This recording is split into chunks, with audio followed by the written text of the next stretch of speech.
Well, the big news this week is how Twitter changes to their number of characters that they allow in the post box that you can see on your screen here. For years, or from the very beginning, it's been 140 characters and no more. And the reason behind that was originally it was designed to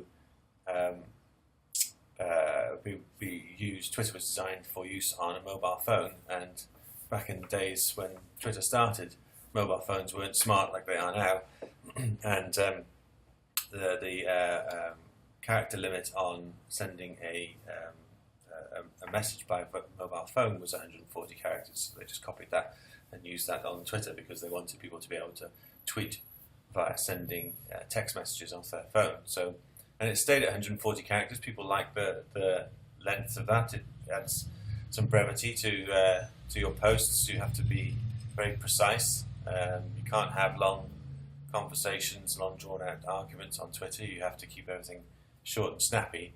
They have toyed with the idea of extending the post limit to much larger sizes, like 10,000 characters was mentioned a few months ago. But I think the feeling from users is that they like the short format of Twitter, but maybe they could help by reducing or not including links and images in those 140 characters. So previously what would happen is you would type into the box, and you can see the character the character count here, and that would reduce down as you started counting, so you could get you would know that you were reaching 140. But if you copied in a link, then all the characters in that link would be included in that 140 characters. So what they've done now is they've said no, they're going to pull the character count from the link and not include that in the total number. So you have now 140 characters of actual text.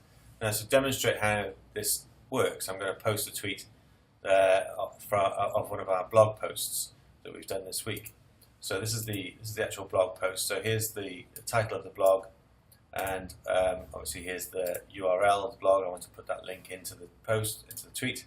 So first of all, I'm just going to use I'm going to copy the title of the blog. I'm going to put that in there, and then I'm going to grab the URL. Now, previously, you can see there, my character count is now 66.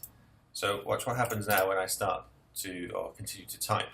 As soon as I hit that 140 character limit, then you'll see something interesting happening. So if I type in, you can see how it's dropped straight down to 8, because it's including at the moment the URL, because there's no space between what I'm typing in the URL.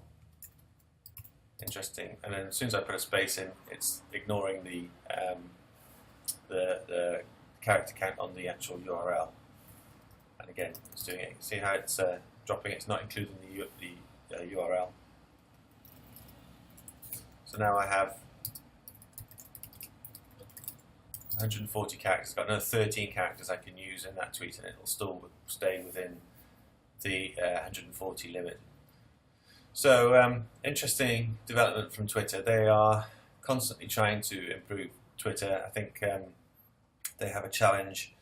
Facebook is very popular, and people are moving off to things like Snapchat and Instagram, are growing in popularity as well. So Twitter are fighting their corner with these changes. I'm sure there's more to come from Twitter, but they still have something of an uphill battle to improve their position in the market.